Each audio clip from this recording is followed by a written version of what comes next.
안녕하세요. 사랑하는 사람들을 떠나보내야 했던 사연 많은 50대 남자입니다. 사랑하는 가족을 떠나보내야 하는 고통은 누구에게나 상처와 아픔이겠죠. 불행하게도 저희 장모님은 그 견딜 수 없는 고통을 3번이나 겪으셔야 했습니다. 곁에 그런 장모님을 지켜보며 저 역시 마음이 무너지고 말로 다 할 수 없는 깊은 슬픔과 안타까움을 느꼈어요. 오늘 이렇게 사연을 쓰게 된 것도 혹시나 저희와 같은 고통을 겪으신 분들에게 작은 위로라도 드리고 싶어서입니다. 부디 저의 이야기가 아픔을 치유하는데 조금이라도 도움이 되길 바라며 그럼 사연을 시작하겠습니다. 전 어릴 적 부모에게 버려져 외할머니 손에 자랐습니다. 할머니가 말씀하시길 결혼도 하기 전에 절 갖게 된 어머니가 덜컥 집을 나가더니 어느 날 텐마루에 호디불에 쌓인 절 두고 가버렸다고 했습니다. 그때의 충격은 외할머니도 감당하기 힘들었지만 그럼에도 불구하고 할머니는 절 온 마음으로 품어 안아주셨어요. 어릴 때야 그런 사정은 모르고 그저 거칠기만 한 할머니의 사랑에 투정만 부렸지만 조금 나이를 먹고 보니 외할머니께서 저를 얼마나 힘들게 키우셨을까 싶어 죄송한 마음이 들더라고요. 할머니, 할머니는 혹시 내가 귀찮거나 미운 적 없었어요? 엄마가 날 가져서 그렇게 집을 나가버린 거잖아요. 아무리 손주라도 말 안 듣고 땡깡 부리면 밉지. 근데 어쩔 수 있었겠니? 내 새끼가 낳은 자식인데 내가 품어야지. 넌 그래도 네 엄마 너무 미워하지 마라.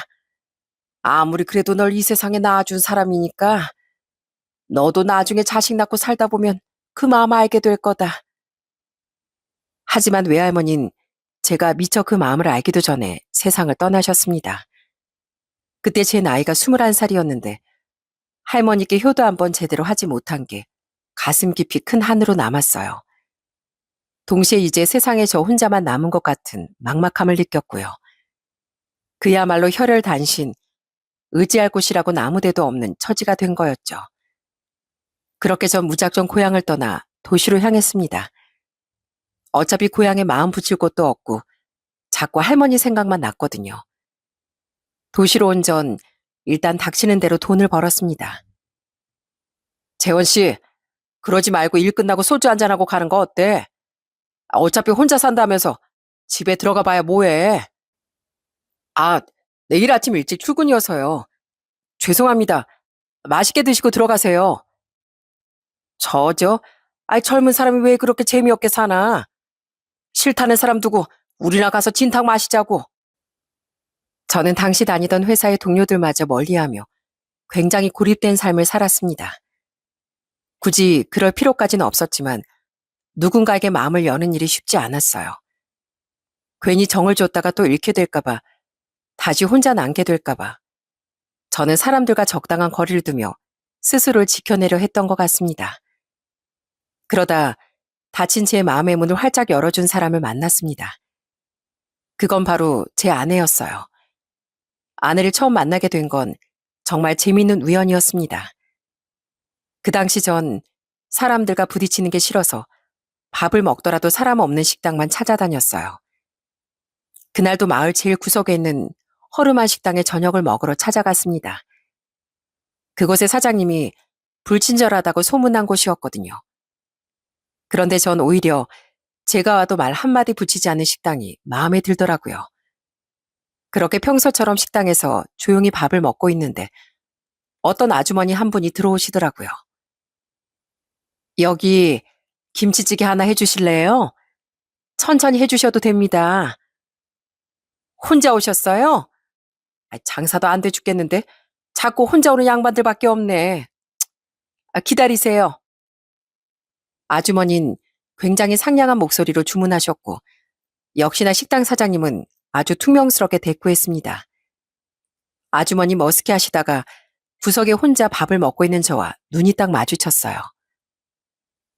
그래도 2인 이상은 와야 마진이 남는데 내가 혼자 와서 화가 나셨나 봐요. 신경 쓰지 마세요. 사장님 원래 저러세요. 저는 당황해하시는 아주머니에게 신경 쓰지 말라고 말을 건넸습니다. 사실 처음 보는 사람에게 말을 건네는 게 저로선 쉬운 일이 아니었지만 이상하게 그날은 그 아주머니가 낯설지 않게 느껴졌어요. 그렇게 한참이 지나 제가 밥을 다 먹었을 무렵 사장님은 아주머니가 앉은 테이블에 툭 하고 김치찌개를 던지듯 두고 돌아섰습니다. 그 바람에 찌개 국물이 아주머니 옷으로 조금 튄 모양이었어요. 아주머니는 깜짝 놀라시며 휴지로 국물을 닦으셨지만 뻘건 국물은 지워지지 않았어요. 아휴, 이를 어째. 우리 딸이 사준 옷인데 아휴, 이거 지워지지도 않네. 가게 사장님은 아주머니의 말을 들었을 텐데 못 들은 척하며 밖으로 나와보지도 않더라고요. 저도 그냥 계산하고 나갈까 하다가 아주머니 혼자 가게에 두고 나오면 또 어떤 봉변을 당하실까 싶어 결국 사장님께 제가 대신 한 소리를 해줬습니다. 사장님, 보니까 아까 서빙하시다가 저 아주머니 옷에 국물을 튀게 하신 것 같던데요. 이거 다른 식당 같으면 음식값은 물론이고 세탁비까지 드려야 돼요. 그렇게 모른 척 하시면 안 되는 겁니다. 내가 언제요? 둘이 뭐 아는 사이인가? 왜 괜히 생트집을 잡고 그래요? 증거 있어요? 저 아줌마가 먹다가 흘렸을지 누가 알아? 증거는 바로 옆 테이블에 앉아있던 제가 증거죠. 저 여기 앞 회사에서 일하는 사람인 거 아시죠? 요즘 장사도 안 되시는 것 같은데 괜히 몇 명 없는 손님마저 잃지 마시고 좋게 사과드리시죠. 사장님은 결국 아주머니에게 사과하고 음식값은 안 받겠다며 꼬리를 내렸습니다. 마음 같아선 세탁비까지 받아들이고 싶었는데 아주머니가 손살을 치며 괜찮다고 하셨어요. 아이고, 세상에. 고마워요, 총각. 난 사과 받은 거로도 충분해요. 젊은 총각이 괜히 나 때문에 나서게 돼서 미안하게 됐네요. 이거 우리 가게 명함인데 언제 꼭 한번 밥 먹으러 와요. 아주머니 그러시더니 어떤 족발집 명함을 내미셨어요. 아주머니도 식당을 하시는데 재료를 사러 시장에 나왔다가 저녁을 떼고 들어가려던 참이었대요. 아주머니 망설이는 제 손에 명함을 지어주셨습니다. 우리 가게에 꼭 한번 놀러와요. 그래도 나름 단골 손님이 많은 집이니까 젊은 양반 입맛에도 잘 맞을 거예요. 족발 싫어하며 보쌈도 있고 막국수도 있어요. 내가 직접 삶거든요. 아주머니는 제게 살짝 눈인사를 하시고 발걸음을 돌리셨고 저도 손에 쥔 명함을 꼭 쥔 채 집으로 돌아갔습니다. 그날의 우연이 이렇게나 소중한 인연이 될 거라곤 상상도 못한 채로요. 그렇게 한참 시간이 흘러 아주머니와의 기억이 잊혀갈 무렵 전 외근을 나왔다가 어떤 시장 앞을 지나게 되었어요. 그때가 점심시간쯤이라서 식당마다 손님이 많았습니다. 그러다 유독 손님이 길게 줄선 어떤 족발집을 보게 되었어요. 무슨 족발집이 점심때부터 저렇게 손님이 많나 싶어 저도 모르게 유심히 들여다보게 됐죠. 그런데 자세히 보니 가게 입구에서 족발을 삶고 계신 사장님이 유독 눈에 익더라고요. 사장님도 거리에 서서 뚫어져라 보고 있던 제 얼굴을 한번 보시더니 제게 손을 흔드셨죠. 어머, 총각, 나예요, 나. 그때 그 김치 국물. 세상에 이렇게 다시 보네. 어서 들어와요. 안녕하세요. 전 우연히 이 근처를 지나가다가 사장님이 계신 걸 본 거라서요. 그냥 지나가겠습니다. 아니, 서운하게 어떻게 그냥 보내요. 점심 안 먹었죠? 들어와서 국수라도 한 그릇 먹고 가요. 그 사장님은 전에 식당에서 만났던 아주머니였습니다. 아주머니는 기어이 제 손을 이끌고 가게로 데려가 자리에 앉히셨어요. 한참 손님이 많은 시간이라 전 약간 구석자리에 앉게 되었죠. 사장님은 얼마 되지 않아 맛있게 보이는 막국수와 족발, 보쌈까지 점심상이라고 하기엔 과할 정도로 정말 푸짐하게 내오셨고요. 아이고, 자리가 이래서 미안해요. 그래도 맛있게 먹어요. 여보, 효주야, 이리 와서 인사드려. 저번에 내가 말한 그 총각이야.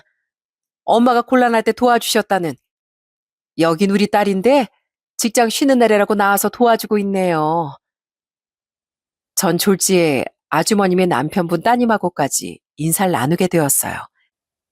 따님은 아주머니가 잠시 서빙을 간 틈을 타서 제게 다가와 말하더라고요. 그때 저희 엄마 도와주셔서 정말 감사드려요. 엄마가 어찌나 고마웠다고 말씀하시던지요. 그리고 저희 엄마가 조금 부담스럽게 한 건 아닌지 모르겠어요. 엄마가 워낙 표현이 많으신 분이라. 그러면서 코를 약간 찡긋하는데 그 모습이 귀엽기도 하고 배려심이 많은 게 아주머님을 쏙 많이 닮은 것 같았어요. 그날 전 밥이 어디로 넘어가는지도 모르게 식사를 하고 집으로 돌아왔습니다. 아주머님이 식사비를 안 받으실 것 같아 몰래 테이블에 올려놓고 급한 일이 있다며 가게를 빠져나왔죠. 하지만 그날 저녁 자려고 누웠는데 자꾸 아주머님 따님이 코를 찡긋하며 웃던 게 생각이 나더라고요. 왼쪽으로 누워도 생각나고 오른쪽으로 누워도 생각나고 결국엔 전 날이 새도록 그분 생각만 한 것 같아요. 그렇게 몇 날 며칠을 뜬 눈으로 지새우다 마침내 전 다시 그 족발집으로 향했습니다. 하지만 소심한 마음에 참아 들어가지도 못하고 가게 앞에서 계속 서성이기만 했어요. 그런데 그때 누군가 뒤에서 제 어깨를 슬쩍 건드렸습니다. 저는 깜짝 놀라 뒤돌아봤고 돌아본 그곳엔 며칠 동안 절 시달리게 했던 그 여자가 서 있더라고요. 오늘도 외근 나오셨나 봐요. 저번엔 왜 그렇게 가셨어요? 돈도 테이블 위에 두시고 너무해요. 그때 부모님이 얼마나 서운해하신 줄 아세요? 오늘은 절대 그렇게 안 보낼 거예요. 전 절 이끄는 손에 홀린 듯이 다시 가게로 향했습니다. 아주머니가 남편분은 역시나 절 반갑게 맞아주셨고 제가 도망치지 못하게 아예 제 앞에 자리를 잡고 앉으셨죠. 그전까지 사람들과 마주치기도 싫어서 혼자 밥을 먹던 제가 그날은 정말 오랜만에 사람들과 어울려 밥을 먹고 대화를 나누었습니다. 전 그 뒤로도 몇 번이고 아주머님의 족발 가게를 찾았고 퇴근하면 가게를 도와주러 온다는 따님과도 자주 마주치게 되었어요. 어느 순간부턴 식살 핑계로 그 여자를 보기 위해 발걸음을 옮기고 있다는 걸 스스로도 부정할 수 없게 됐습니다. 그래서 인생 최대의 용기를 내서 그녀에게 고백했습니다. 저 사장님의 족발도 정말 좋아합니다만 효주 씨와 족발 말고 다른 음식도 먹어보고 싶습니다. 족발집 말고 밖에서도 보고 싶어요. 제가 생각해도 정말 멋없고 서툰 고백이었지만 그녀는 다시 귀엽게 웃어 보이며 그러자고 대답하더군요. 그렇게 우연에서 인연으로, 인연에서 운명으로 제 인생이 완전히 바뀌게 되었어요. 제가 효주 씨와 만나는 사이라는 걸 아시고 아주머님은 정말 깜짝 놀라셨지만 이내 제 손을 꼭 잡아주시며 저희 둘의 관계를 허락해 주셨답니다. 아주머님도 처음엔 얼마나 놀라셨겠어요. 어떤 청년 하나가 찾아와 족발집 단골이 되더니 어느 날 갑자기 사익감이 되겠다고 하니 얼마나 황당하셨겠어요. 그런데도 아주머님은 한 번도 절 밀어내지 않으셨습니다. 오히려 더 따뜻하게 품어주시고 집밥이 그리울 틈도 없이 절 가족처럼 챙겨주셨죠. 저의 호칭도 처음엔 아주머님, 그 다음은 사장님, 그러다 장모님이라 부르는 사이가 됐습니다. 전 허락을 받을 가족이 없었기에 그저 천의 고아인 절 받아주신 처가 식구들에게 감사할 따름이었어요. 지금은 제 아내가 된 효준의 가족은 아내 오빠인 형님, 그리고 장인어른 장모님이 계시는 단란한 가족이었습니다. 가족들의 사이가 어찌나 좋은지 외롭게 자란 전 평생 느껴보지 못한 따뜻함이 있었어요. 아버지, 이리 좀 앉아보세요. 언제 또 흰머리가 이렇게 자라셨대요? 손님들이 보면 할아버지라고 부르겠어요. 아들이 아직 장가도 못 갔는데 혼자 할아버지라 불리면 되겠어요? 아이고 이거 참, 몇 주에 한 번씩 새치 염색하기가 여간 귀찮은 게 아니구나. 그래도 우리 아들이 직접 해준다니 내 얌전히 맡겨야지. 그러게 아들이 해주면 고맙다고 하고 받아야지. 나도 뒤통수에 흰머리가 가득하던데 기다리면 염색해줄 거야? 그거 내가 해줄게 엄마. 아버지 옆에 앉아보세요. 오늘은 족발집 말고 미용실 오픈이에요.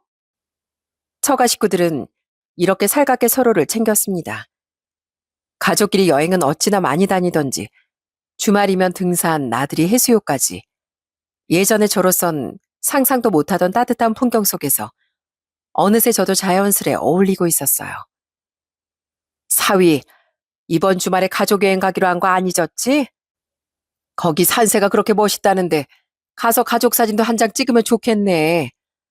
우리 사위 인물이 훤칠해서 사진 찍어다 걸어두면 남들이 다 연예인 할 거냐고 할 거야. 그지? 아이고, 당신 아들한테 생전 그런 소리 한 번 안 하더니 하여간 사위 사랑은 장모가 1등이네. 효서가, 이 아빠한텐 우리 아들이 1등이고 우리 사이가 1.5등이야. 저는 장인어른 장모님이 투덕거리시는 걸 보며 저도 모르게 웃음이 났습니다. 처가 식구들 모두가 사이가 좋았지만 특히 장인어른과 형님의 사이가 각별했어요. 장인어른 말씀으론 형님이 태어나자마자 족발집을 열게 되어서 잠시 시골에 맡겨둔 적이 있었답니다. 그때 우리 큰아들을 한 달 동안 시골에 맡겨뒀었는데 얼마 뒤에 찾으러 가보니까 애가 한 달 내내 울었는지 얼굴이 아주 홀쭉해져서 기가 팍 죽어 있더라고. 내가 그 모습을 보고 어찌나 마음이 찢어지던지 그전까지 빵긋빵긋 잘 웃던 애가 한동안 웃지도 않더라니까. 장인어른은 아직까지도 그 얘기를 하시며 마음 아파하셨습니다. 형님도 원체 성격이 다정하신 편이라 장인어른을 정말 살갑게 잘 모셨고요. 두 분이 취미도 잘 맞으셨는지 가족 전체 여행이 아니더라도 산에도 가시고 낚시도 다니셨답니다. 저도 그런 두 분 사이에 껴서 즐거운 시간을 보내곤 했습니다. 아이고, 요즘엔 우리 사이까지 껴서 아주 삼총사네, 삼총사야.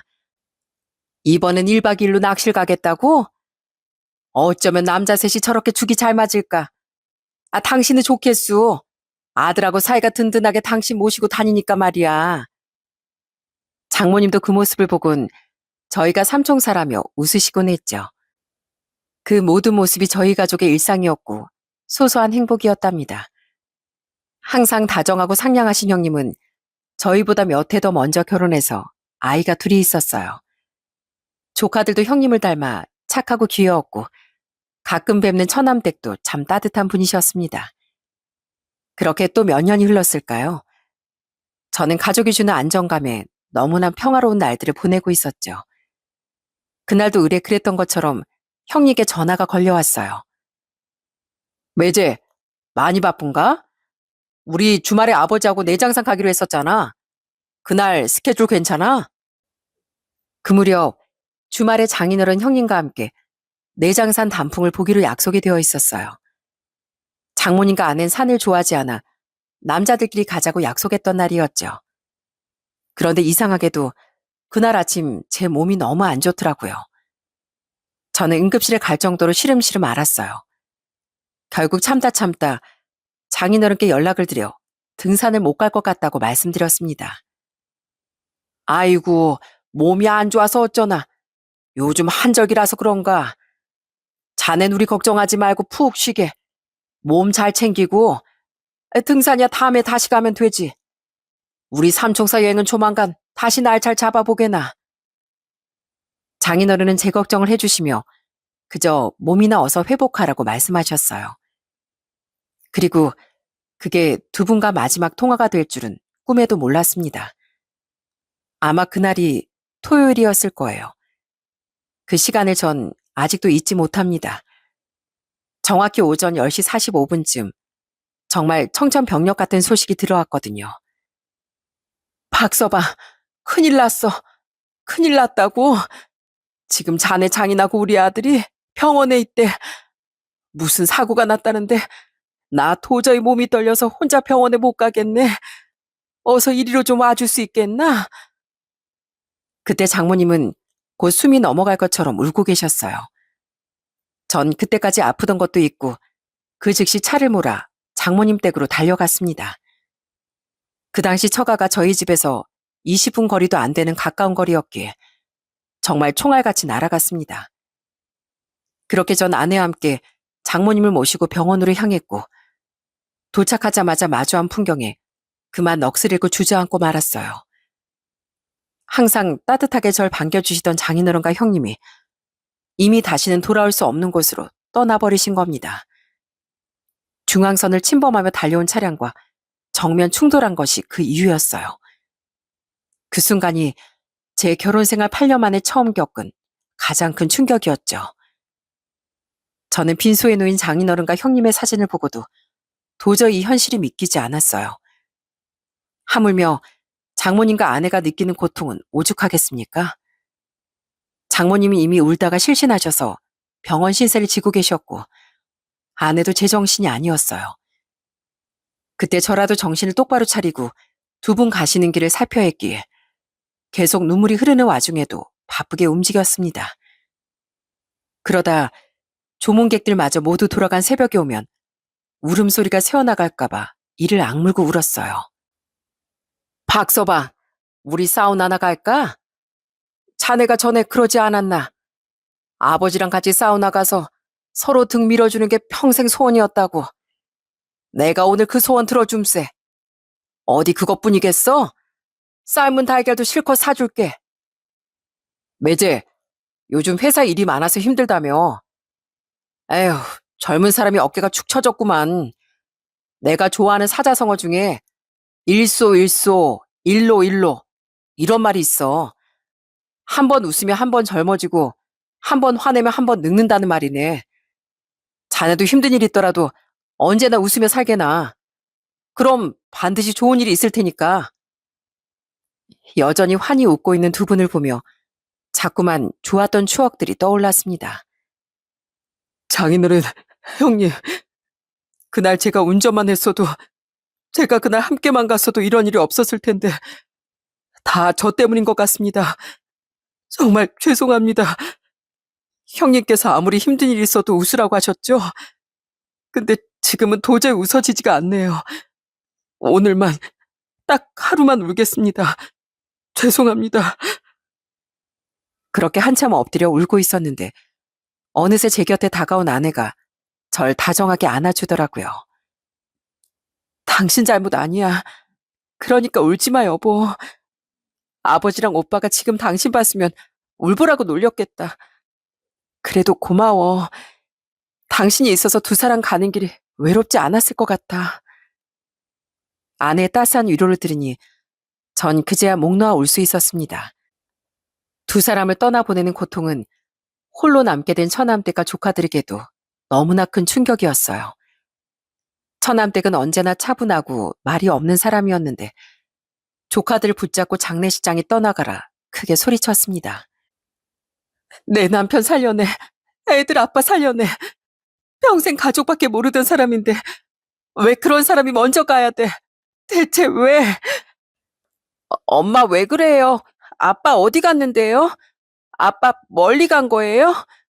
아빠 하늘나라 갔어요? 그럼 이제 다시는 못 보는 거예요? 싫어요. 아빠 빨리 오라고 해요.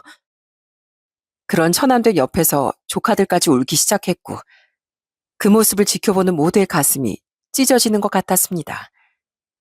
비통한 오열 속에서 장례식이 끝나고 장모님은 점점 말을 잃고 눈의 초점마저 사라졌어요.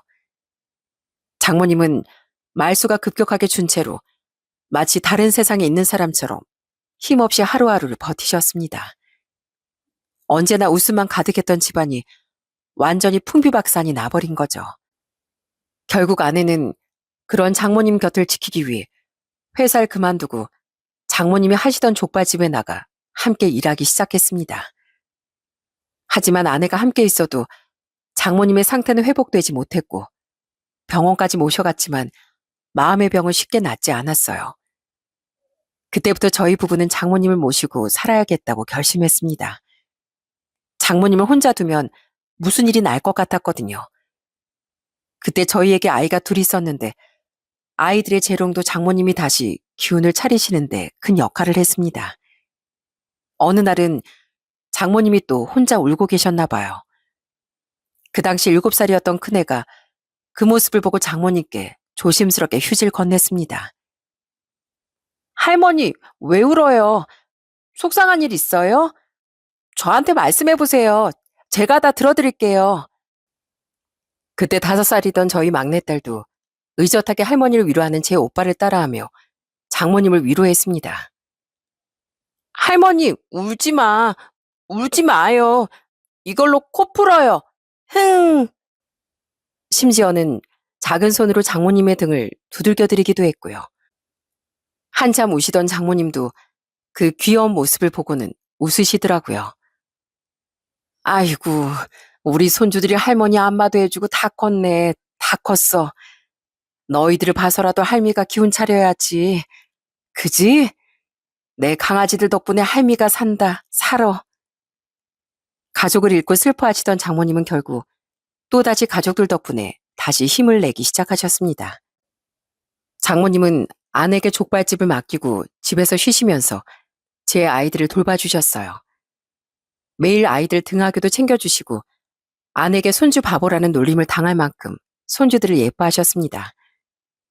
장인어른이 떠나시고 장모님마저 족발집에서 물러나자 가게를 할 일손이 턱없이 부족해졌죠.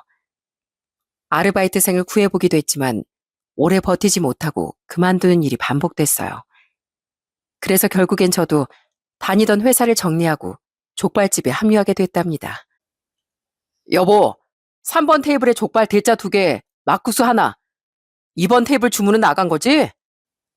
다 나갔어요. 아휴, 당신 없었으면 나 혼자 이 바쁜 가게를 어떻게 했을지 모르겠어. 장모님의 족발집은 그야말로 맛집 그 자체였습니다. 오래된 단골 손님도 많았고 동네를 떠났던 사람들도 장모님 족발이 그리워 다시 찾아올 만큼 소문난 맛집이었어요. 내가 여기 살다가 먼 곳으로 이사 갔는데도 이 족발 생각이 나서 다시 왔다니까요. 내가 살면서 먹어본 족발 중에 이 집이 최고입니다. 어느 날은 한 손님이 울먹이면서 감사 인사를 전하기도 했어요. 우리 아버지가 이 가게 10년 단골이셨어요.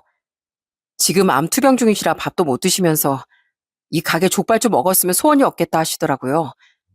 그래서 냄새라도 맡게 해드리려고 포장해 갑니다. 부디 오래오래 장사해 주세요. 아버지가 다시 건강해지시면 꼭 같이 올게요. 저는 그 손님께 족발을 정성껏 포장해 드리면서 몰래 눈시울을 붉혔습니다. 비록 힘든 일도 있었지만 손님들 덕분에 하루하루를 버틸 수 있었고 저희 가족들도 다시 힘을 낼 수 있었죠.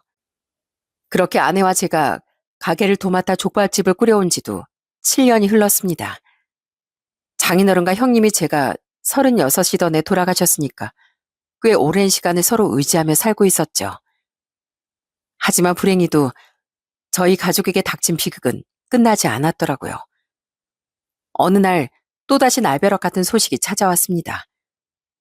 대체 저와 장모님이 무슨 잘못을 했길래 이런 고통을 주시는지 하늘이 원망스러웠어요. 그건 바로 사랑하는 제 아내의 갑작스런 사고 소식이었답니다. 여보, 나 요 앞에 은행 좀 다녀올게. 점심시간 지나서 그렇게 바쁘진 않을 거야. 당신 혼자 잘할 수 있지? 아이고, 별 걱정을 다 하셔. 나간 김에 당신 바람이나 좀 쐬고 와. 족발 냄새만 맡고 있기 힘들다며. 그날 아내는 점심 장사를 마치고 은행에 가겠다며 가게 밖으로 나섰습니다. 하지만 한참이 지나도 아내가 돌아오질 않더라고요. 평소 같았으면 은행에 다녀오는데 오래 걸려야 30분 남짓일 텐데 1시간, 2시간이 지나도 올 생각을 안 하더라고요. 저는 시간이 흐를수록 이상하게 자꾸 불안한 생각이 들었습니다. 급기야 몇 번이고 전화를 걸었지만 아내의 전화는 꺼져 있었고 전 손에 묻은 양념도 닦지 못한 채 가게 문을 박차고 뛰쳐나갔어요. 은행이며 주변 거리를 이잡듯 찾아다녔지만 아내의 모습은 보이지 않았어요. 그리고 그렇게 몇 시간이 지난 뒤 낯선 번호로부터 걸려온 전화 한 통에 전 심장이 쿵 내려앉았습니다. 여기 병원인데요. 최효주 씨 보호자 되시죠? 최효주 씨가 지금 응급실에 계세요. 응급실에서 걸려온 전화를 받고 아닐 거라고 설마 아니겠지 하면서도 제 발은 어느새 병원을 향해 미친 듯이 달리고 있었어요. 병원에 도착해보니 절대 익숙해지지 않을 광경이 제 눈앞에 펼쳐졌습니다. 은행에 간다던 제 아내가 왜 차가운 얼굴이 되어 누워있는지 이해가 되질 않았어요. 아내는 은행에 다녀오는 길에 급하게 달려오는 오토바이에 부딪혔고 그때 넘어지면서 머리를 크게 다쳤다고 했어요. 소식을 듣고 달려온 장모님도 너무나 큰 충격을 받으셨는지 온몸에 경련을 일으키며 그 자리에서 졸도하셨어요. 아니야, 이건 아니야. 이거 말도 안 돼. 여보, 제발. 이게 어떻게 있을 수 있는 일이야? 어떻게 당신마저 이렇게 우리 곁을 떠나? 어떻게 당신마저? 저는 그저 정신을 놓고 아니야, 아니야만 반복했습니다. 하지만 현실을 부정해봐도 아내는 이미 장인어른과 형님 곁으로 떠난 후였어요. 저와 장모님은 졸지 3명의 가족을 차례로 떠나보낸 것이었죠. 장모님은 너무 큰 충격에 심한 발작을 일으켜 결국 병원으로 실려가셨고 아내 장례식장에도 오지 못할 만큼 망가져버리셨습니다. 남편과 아들 그리고 딸까지 사랑하는 가족을 셋이나 떠나보낸 슬픔을 어떻게 이겨내실 수 있을까요? 아내와의 갑작스런 이별은 남은 가족 중 그 누구도 받아들이지 못했습니다. 저 역시 사촌들에게 장례식장을 부탁하고 계속 병원 신세를 졌어요. 그리고 발인 때만은 아내 곁을 지키고 싶어서 억지로 힘을 냈지만 사람이 이렇게 무너지는 거구나 하고 인생이 송두리째 부서지는 고통을 뼈저리게 느꼈습니다. 그때 저라도 힘을 내서 장모님을 챙겼어야 했는데 사랑하는 아내를 잃은 고통에 저 역시 누군가를 챙길 여력이 없었어요. 그렇게 정신없이 장례가 끝나고 조금 시간이 흘렀습니다. 당연히 가게 문도 열지 못하고 집에만 틀어박혀 아내를 그리워하고 있었습니다. 장모님은 그때 병원에 계셨는데 솔직히 병원에 가서 챙겨드릴 힘이 없었어요. 그런데 그때 장모님에게 문자 메시지 한 통이 날아왔습니다. 박서방, 날쌔. 그동안 고생이 참 많았지? 남편하고 아들 앞세우고 자네한테 정말 많이 의지하고 살았네. 그런데 우리 딸까지 떠나보내고 나니 마음이 너무 허해서 도무지 견딜 수가 없어. 생때 같은 자식들 앞세우고 대체 이 삶에 무슨 의미가 있겠나. 그래서 자네에게 미안하지만 나도 이제 그만 따라가려고 해. 내 남편 내 새끼들이 보고 싶어서 나 하루도 더 살고 싶지가 않네. 박서방이 이 못난 장모 옆에 있어줘서 정말 고마웠어. 아무래도 이 모든 고통이 다 내 탓인 것 같으니까 내가 떠나는 게 맞아. 더는 내 가족이 무너지는 걸 보고 싶지 않아. 우리 손주들 잘 키워주고 부디 건강하게 잘 살아줘. 사랑해 내 사위. 저는 장모님의 문자 메시지를 보고 머릿속이 하얘지고 온몸에 소름이 돋더라고요. 혹시 무슨 일이 생길까 싶어 저는 곧바로 112에 신고했고 장모님의 위치 추적까지 시작했습니다. 그렇게 피를 말리는 억겁의 시간이 지나 마침내 경찰에게서 장모님을 찾았다는 연락이 왔어요. 장모님은 장인어른과 함께 자랐다는 고향 마을 근처에 있는 깊은 산 중턱에서 발견됐습니다. 더는 살아가기가 너무나 고통스러웠던 나머지 어린 시절 추억과 장인어른과의 기억이 남아있는 곳에서 몹쓸 선택을 하려고 하셨던 거죠. 다행히 혼자 산 중턱에 앉아있는 장모님을 수상하게 여긴 인근 주민의 신고로 빠르게 구조가 될 수 있었고 전 곧바로 장모님의 고향으로 달려갔습니다. 그렇게 숨가쁘게 달려간 시골 파출소에서 고개를 푹 숙이고 계신 장모님을 보게 되었어요. 전 그러면 안 됐지만 장모님을 보자마자 너무 화가 나고 감정이 북받쳐 올라 크게 화를 내고 말았어요. 장모님, 대체 이게 무슨 일이에요? 대체 장모님마저 저한테 왜 그러세요? 그 메시지 보고 제 마음이 어떨지 생각 안 해보셨어요? 저도 장인어른을 잃고 형님을 잃고 아내까지 잃었어요. 근데 장모님마저 떠나보내라고요? 저한테 너무하신 거 아니세요? 네? 말씀 좀 해보세요. 박서방, 내가 자네한테 면목이 없어. 정말 미안하네. 내가 우리 딸 곁으로 가려고 독하게 마음을 먹었는데 막상 그 순간이 오니까 용기가 안 났어. 내가 이 나이에 살면 얼마나 더 산다고. 가족들 다 앞세우고 살 자격이 어딨다고. 갑자기 무서워졌어. 자네도 힘들게 해서 미안하네.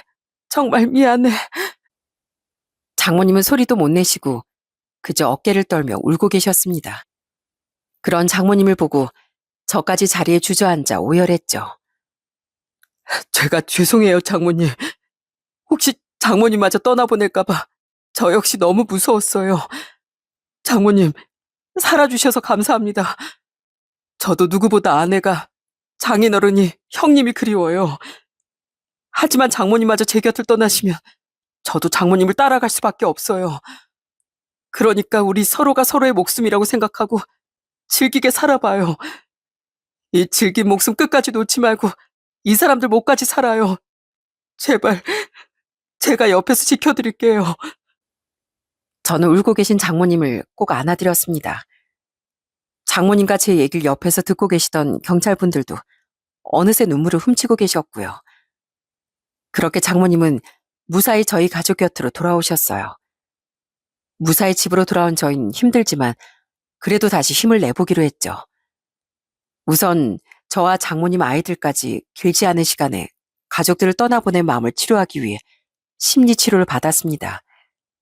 심리치료는 처음엔 조금 어색하고 낯설었지만 치료 횟수가 쌓여가면서 서서히 서로의 슬픔을 마주하고 꺼내는 계기가 되어주었어요.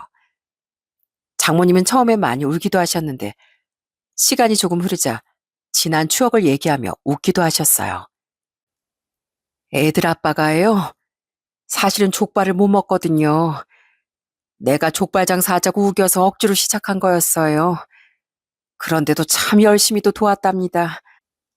하루는 자꾸 가게 일은 안 하고 밖에서 마당이나 쓸고 있더라고요. 저는 농땡이 부리지 말라고 잔소리를 했는데 알고 보니까 족발 끓이는 냄새 질려서 밖으로 도망친 거더라고요. 나한테 진작 말을 하지. 우리 남편이 그런 사람이었답니다. 남편분께서 참 사력 있고 다정하신 분이셨네요. 그럼요. 그래서 우리 애들도 남편을 닮아서 참 속이 깊고 다정한 애들이었어요. 우리 큰아들은 아들인데도 어릴 적이면 맨날 엄마 사랑해요. 아빠 사랑해요. 이 소리를 입에 달고 다녔고요. 우리 딸은 두 말하면 잔소리고요. 직장 다니면서도 시간만 나면 가게를 도와주곤 했으니까요. 한 번 이런 일도 있었어요. 들어보실래요?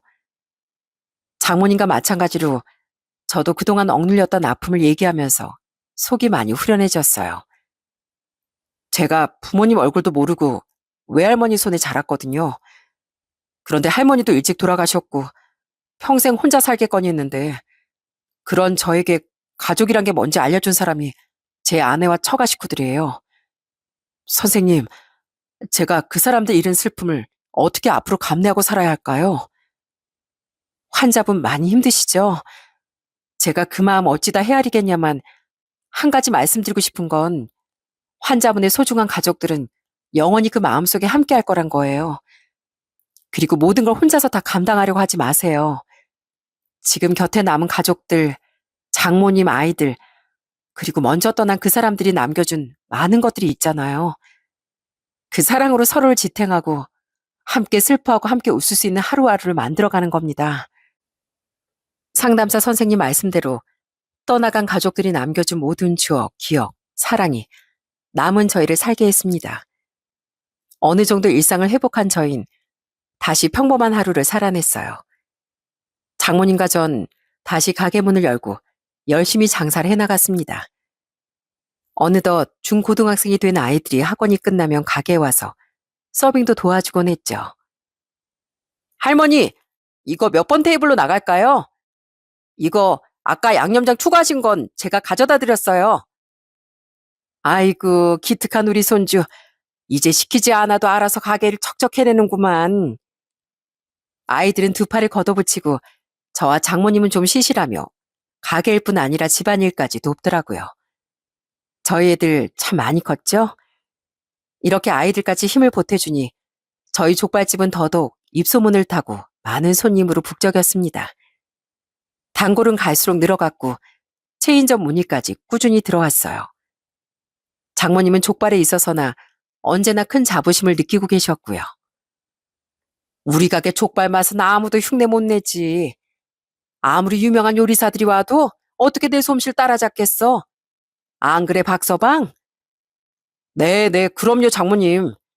장모님 족발은 그 누구와도 흉내도 못 내죠. 그래서 제가 아직도 주방엔 얼씬도 못하는 거 아니겠습니까?